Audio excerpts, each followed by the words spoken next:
बेअदबी मामलों ते SGPC ਵੱਲੋਂ अहम प्रैस कॉन्फ्रेंस की गई। प्रैस कॉन्फ्रेंस दौरान श्रोमणी कमेटी प्रधान एडवोकेट हरजिंदर सिंह धामी ने DIG रणबीर खटड़ा ते भी सवाल चुके। धामी ने कहा कि प्रदीप कलेर के बयानों तो बाद राम रहीम ते हनीप्रीत खिलाफ मामला क्यों नहीं दर्ज किया गया।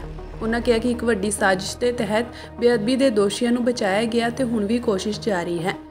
उन्होंने कहा कि इस तरह किसी कार्रवाई का ना होना सिख मनां विच वड्डे सवाल पैदा कर रहा है तो इन्हां सवालों के जवाब लई अज असीं मुख मंत्री पंजाब भगवंत मान नूं चिट्ठी भी लिख रहे हाँ कि मेरा अपना जिंदगी का बतौर वकील तजर्बा कि जे कोई भगौड़ा साल रहे 2 साल रहे 3 साल रहे कोर्ट दे विचों छेती उहदी कदे जमानत नहीं हुंदी।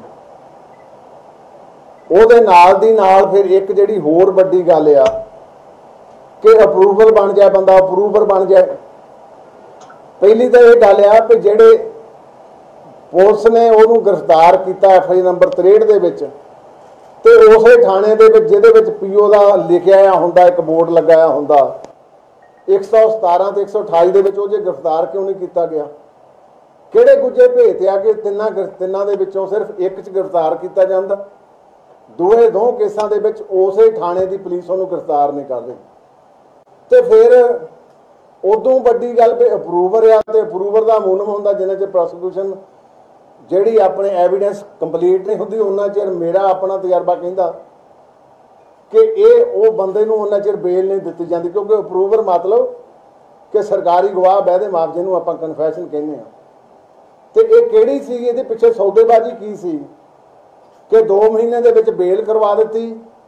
ते एक मेरा होर भी आ जिले कोर्ट चों भी वारंट जारी होंदे आ बंदे दे ਉਹਦੇ ਵਿੱਚ स्पैसीफिक लिखिया जाता कि इस केस 'ਚ ਇਹਦੀ जमानत हो गई आ, जे किसी होर केस 'ਚ लड़ींदा नहीं तो फिर ਇਹਨੂੰ ਛੱਡ ਦਿੱਤਾ ਜਾਵੇ।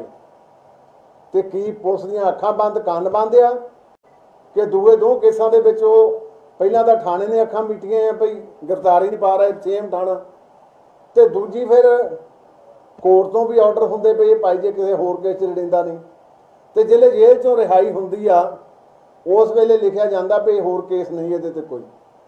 सो मेरा कहने तो भाव कि वो किहड़ी सौदेबाजी सी जिहड़ी ये 3 केसां दे विच गिरफ्तारी ना पाउणी फिर अप्रूवर बना के बेल करवाउणी, इहदे पिछे एक डूंगी साजिश आ। ये दोहां कारजां लई असीं मानयोग मुख मंत्री पंजाब नूं अज चिट्ठी लिख रहे हैं। उन्होंने मिल के डेपूटेशन श्रोमणी गुरुद्वारा प्रबंधक कमेटी का अचेचे तौर पर यह 2 गल्लां का जवाब मंगदा कि बाबे नूं इन्ना चिर होण दे जेल दे 21 तो गिरफ्तारी होने के बावजूद सैंक्शन ना देना ते दूजा वो प्रदीप कलेर का उहदा कन्फैशन हो जाना, कन्फैशन होने के बावजूद प्रोसीक्यूशन ने हाले तक कोई हीहा नहीं किया कि कोर्ट 'च एप्लीकेशन मूव करके उन्होंने एज अक्यूज जिहड़ा है समन किया जाए। सो ये आ जिहड़े मैं तुहानूं 2 जे तुसीं लैणे होण तां मेरे कोल लै भी सकदे आ। इहदे विच जिहड़े PO दीयां कार्रवाईयां होईयां कोर्ट वल्लों और इहदी अटैचमेंट हुई आ प्रॉपर्टी दी हैगियां जिहड़ियां तुहाडीआं चलान दीयां 173(8) दीयां इहदे विच हैगी FI नंबर 117 प्रदीप कलेर पुत्र चांदी राम गिरफ्तारी बाकी और हैगी FI नंबर 128 प्रदीप कलेर गिरफ्तारी बाकी। ये बाजा खाना दिया। सो मेरा कहने तो भाव कि एक बंदे नूं स्पैशल रिबेट मेरा वो पिछे कोई जी परपज है, मैं कानूनी सारी गल कर रहा कि ये पिछे भेद की आ वो तुसीं मेरे तो वध मीडिया वाले जानते हैं कि अप्रूवर बना के बेल दवानी फिर 3 केस सेम थाने दे होने तो फिर एक दे विचों गिरफ्तारी पा के उन्होंने रिहा करवाना। पढ़दे के पिछे क्या है तुसीं सारा जानते हैं। दूजी जिहड़ी एक कई दिनों की एक गल चल रही, मैं चाहता नहीं सी कि मैं कोई जाती तौर के उत्ते किसी चिक्कड़ सिट्टां।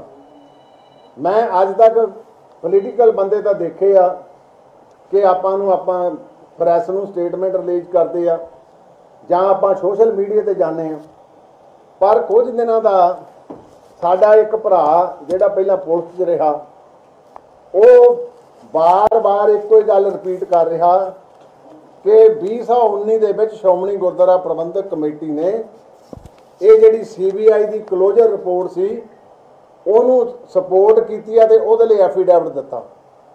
ਪਹਿਲਾਂ ਤਾਂ ਮੈਂ ਤੁਹਾਨੂੰ ਆ ਕਹਿੰਦਾ ਇਹ ਮਤਾ ਸਾਡਾ ਇਹ ਹੈਗਾ 17/7/2019 ਦਾ ਮਤਾ ਆ। ਇਹ 2019 ਦਾ ਮਤਾ ਕੀ ਆ?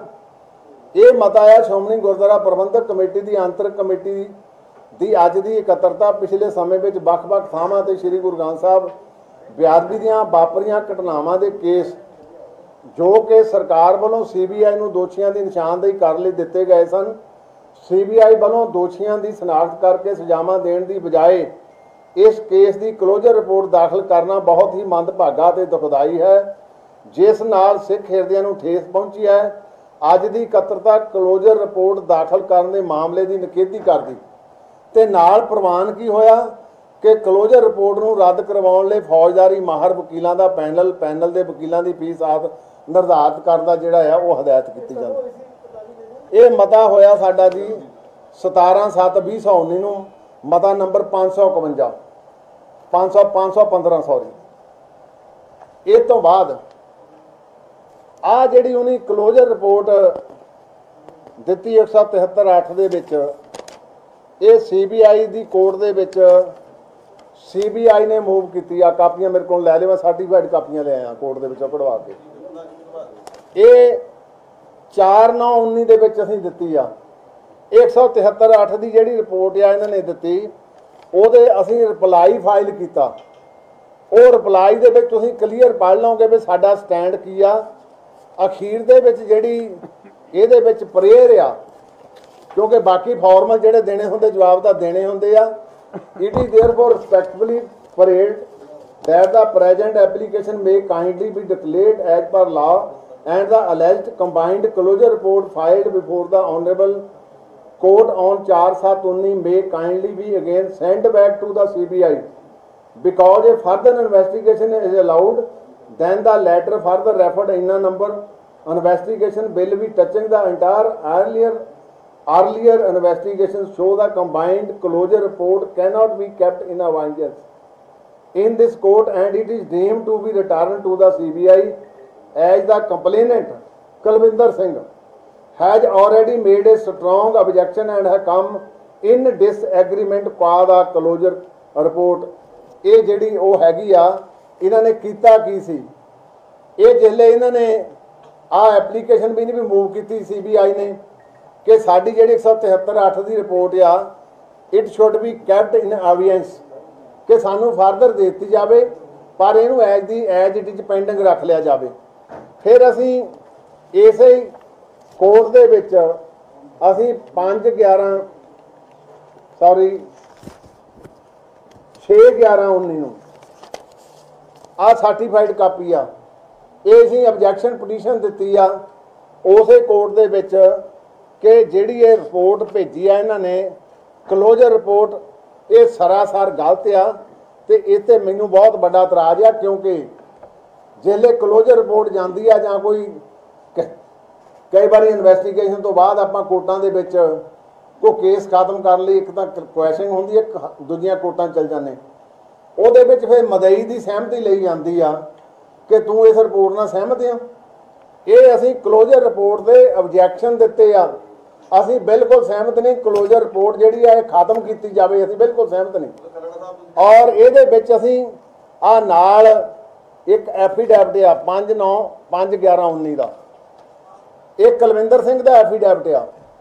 ਇਹ ਐਫੀਡੈਵਿਟ ਤੁਸੀਂ ਦੇਖੋਗੇ ਇਹਦੇ ਵਿੱਚ ਸਾਰੇ ਦਾ ਸਾਰਾ ਉਹੋ ਹੀ ਡਿਸਕਸ ਕੀਤਾ ਗਿਆ ਜਿਹੜਾ ਐਜ ਇਟ ਇਜ਼ ਕਿ ਇਹ ਜਿਹੜੀ ਕਲੋਜ਼ਰ ਰਿਪੋਰਟ ਆ ਮੈਂ ਇਹਦੇ ਨਾਲ ਸਹਿਮਤ ਨਹੀਂ। ਸ਼੍ਰੋਮਣੀ ਗੁਰਦੁਆਰਾ ਪ੍ਰਬੰਧਕ ਕਮੇਟੀ ਨੇ ਆ ਸਾਰੀਆਂ ਮੈਂ ਕਾਪੀਆਂ ਸਰਟੀਫਾਈਡ ਉੱਥੋਂ ਲੈ ਕੇ ਆਇਆ ਤਾਂ ਕਿ ਤੁਹਾਡੇ ਰੂਬਰੂ ਵੀ ਹੋ ਜਾਵੇ ਸਾਰੀ ਗੱਲ। ਕਈ ਵਾਰੀ ਮਿਸ ਇੰਟਰਪ੍ਰੀਟੇਸ਼ਨ ਇੰਨੀ ਕਰ ਦਿੱਤੀ ਜਾਂਦੀ ਆ ਕਿ ਹਰ ਇੱਕ ਪੱਖ ਤੇ ਮੈਨੂੰ ਸਮਝ ਨਹੀਂ ਲੱਗਦੀ ਭਈ ਜੇ ਇੱਕ ਬੰਦਾ ਰਿਟਾਇਰ ਹੋ ਚੁੱਕਾ ਕਿਹੜੀ ਆਪਾਂ ਬੱਲੇ ਬੱਲੇ ਨੂੰ ਪਏ। ਠੀਕ ਆ ਤੁਸੀਂ SIT ਦੇ ਦੌਰ ਦੇ ਉੱਤੇ ਆਪਣੇ ਇਨਵੈਸਟੀਗੇਸ਼ਨ ਕੀਤੀ ਜੀ ਆਇਆਂ ਨੂੰ, ਪਰ ਐਟ ਦੀ ਸਟੇਜ ਇਵੇਂ ਜਿਹੜੀਆਂ ਇਹ ਗੱਲਾਂ ਕਰਨੀਆਂ ਤੇ ਖਾਸ ਕਰਕੇ ਸ਼੍ਰੋਮਣੀ ਕਮੇਟੀ ਨੂੰ ਟਾਰਗੇਟ ਕਰਨਾ ਮੈਂ ਸਮਝਦਾ ਇਹ ਬਹੁਤ ਮੰਦਭਾਗਾ ਆ। ਇਹਦੇ ਪਿੱਛੇ ਆਬਜੈਕਟ ਕੀ ਹੈ ਤਾਂ ਹੁਣ ਉਹ ਹੀ ਦੱਸ ਸਕਦੇ ਆ। ਪਰ ਮੈਂ ਜਿਹੜਾ ਆਪਣਾ ਭਾਸ਼ਣ ਦੇ ਦਿੱਤਾ, ਮੈਂ ਵਿਦ ਫੈਕਟਸ ਦਿੱਤਾ ਇਹ, ਸੋ ਦੈਟ ਇਹ ਕਲੀਅਰ ਹੋ ਜਾਏ ਕਿ ਸ਼੍ਰੋਮਣੀ ਗੁਰਦੁਆਰਾ ਪ੍ਰਬੰਧਕ ਕਮੇਟੀ ਦਾ ਆਹ ਮਤਾ 17/7/19 ਦਾ ਅੱਜ ਤੋਂ ਲਗਭਗ 3.5 ਸਾਲ ਪਹਿਲਾਂ ਦਾ, ਇਹ ਐਗਜੈਕਟਿਵ ਦੇ ਵਿੱਚ ਅਸੀਂ ਉਦੋਂ ਡਾਇਰੈਕਸ਼ਨ ਦਿੱਤੀ ਸੀ, ਉਦੋਂ ਮੈਂ ਜਨਰਲ ਸਕੱਤਰ ਸੀ, ਕਿ ਇਹ ਜਿਹੜਾ ਆ ਇਹ ਕੇਸ ਅਸੀਂ ਫਾਈਲ ਨਹੀਂ ਹੋਣ ਆਪਾਂ ਕਲੋਜ਼ਰ ਰਿਪੋਰਟ ਜਿਹੜੀ ਆ ਉਹਦੇ ਨਾਲ ਸਹਿਮਤ ਨਹੀਂ। ਫਿਰ ਅਸੀਂ ਪ੍ਰੋਪਰ ਕੋਰਟਾਂ 'ਚ ਮੂਵ ਹੋਏ ਹਾਂ। ਸੋ ਮੇਰਾ ਕਹਿਣ ਤੋਂ ਭਾਵ ਕਿ ਰੋਜ਼ ਇਹ ਆਪਾਂ ਨਵੀਂ ਤੋਂ ਨਵੀਂ ਗੱਲ ਕੱਢਣੀ। ਮੈਂ ਚਾਹੁੰਦਾ ਨਹੀਂ ਸੀ ਕਿ ਜਿੰਨਾ ਚਿਰ ਸ੍ਰੀ ਅਕਾਲ ਤਖਤ ਸਾਹਿਬ ਦੇ ਉੱਤੇ ਮਸਲਾ ਪਿਆ ਉਹਨਾਂ ਚਿਰ ਕਿਸੇ ਪੱਖ ਦੀ ਗੱਲ ਨਾ ਕਰਾਂ, ਪਰ ਕਿਉਂਕਿ ਪੱਖ ਨਾਲ ਨਹੀਂ ਸੰਬੰਧਿਤ, ਇਹ ਗਵਰਨਮੈਂਟ ਦੇ ਨਾਲ ਸੰਬੰਧਿਤ ਆ, ਸਰਕਾਰ ਦੇ ਨਾਲ ਸੰਬੰਧਿਤ ਆ, ਆਲਰੇਡੀ ਕੇਸ ਚੱਲ ਰਹੇ ਆ ਉੱਥੇ। ਸੋ ਭਗਵੰਤ ਮਾਨ ਜੀ ਨੂੰ ਹੁਣ ਅਸੀਂ ਅੱਜ ਮੇਰੀ ਸੁਣਨਗੇ ਵੀ ਤਾਂ ਵੀ ਸਾਨੂੰ ਟਾਈਮ ਦੇ ਦੇਣ, ਤੇ ਨਹੀਂ ਤਾਂ ਅਸੀਂ ਟਾਈਮ ਤਾਂ ਆਨਲਾਈਨ ਵੀ ਅਪਲਾਈ ਕਰਾਂਗੇ, ਚਿੱਠੀ ਵੀ ਭੇਜਾਂਗੇ, ਤੇ ਇੱਕ ਲੈ ਕੇ ਡੈਪੂਟੇਸ਼ਨ ਵੀ ਜਾਵਾਂਗੇ ਸ਼੍ਰੋਮਣੀ ਕਮੇਟੀ ਦਾ ਕਿ ਸਾਨੂੰ ਆਹ ਦੱਸਿਆ ਜਾਵੇ ਕਿ ਆਹ ਜਿਹੜੀਆਂ 2-3 ਗੱਲਾਂ ਜੱਗੋਂ 13ਵੀਆਂ ਹੋਈਆਂ, ਇਹਦੇ ਪਿੱਛੇ ਕਿਹੜਾ ਅਲਟੀਰੀਅਰ ਮੋਟਿਵ ਆ, ਕਿਹੜੀ ਐਡੀ ਵੱਡੀ ਤੁਹਾਡੀ ਜਿਹੜੀ ਕੋਈ ਮਜਬੂਰੀ ਆ ਕਿ ਤੁਸੀਂ ਉਹਨੂੰ ਸਾਧ ਨੂੰ ਨਾ ਉਹਦੇ ਵਿੱਚ ਉਹਦੇ ਦੇ ਰਹੇ ਸੈਂਕਸ਼ਨ ਦੇ ਰਹੇ, ਨਾ ਉਹਦੇ ਵਿੱਚ ਤੁਸੀਂ ਦੂਜੀ ਐਪਲੀਕੇਸ਼ਨ ਮੂਵ ਕਰ ਰਹੇ ਆ। ਸੋ ਇਸ ਕਰਕੇ ਤੁਹਾਨੂੰ ਸਾਰਿਆਂ ਨੂੰ ਕਸ਼ਟ ਵੀ ਦਿੱਤਾ ਮੈਂ, ਸੋ ਤੁਹਾਡਾ ਸਾਰਿਆਂ ਦਾ ਧੰਨਵਾਦ ਵੀ ਕਰਦਾ। ਤੇ ਮੈਂ ਇਹ ਵੀ ਕਹਿਣਾ ਚਾਹੁੰਦਾ ਕਿ ਸਮਾਂ ਜਿਹੜੇ ਮਿਲਿਆ ਅਸੀਂ ਜਾਵਾਂਗੇ ਤਾਂ ਆਪਣੇ ਤੌਰ ਦੇ ਉੱਤੇ ਵੀ, ਤੇ ਜੇ ਇਦਾਂ ਵੀ ਸਾਨੂੰ ਸਮਾਂ ਦੇ ਦੇਣ ਫਿਰ ਵੀ ਜਾ ਕੇ ਉੱਥੇ ਉਹਨਾਂ ਦੇ ਕੋਲ ਐਜ ਇਟ ਜੇ ਆਪਣਾ ਡੈਪੂਟੇਸ਼ਨ ਸਾਰੇ ਜਿੰਨੇ ਵੀ ਸਾਡੀਆਂ ਗੱਲਾਂ ਉਹ ਉੱਥੇ ਜਾ ਕੇ ਉਹਨਾਂ ਕੋਲੋਂ ਮੂੰਹੋਂ ਮੂੰਹੇ ਵੀ ਜਿਹੜੀ ਆ ਮੰਗ ਕਰਾਂਗੇ।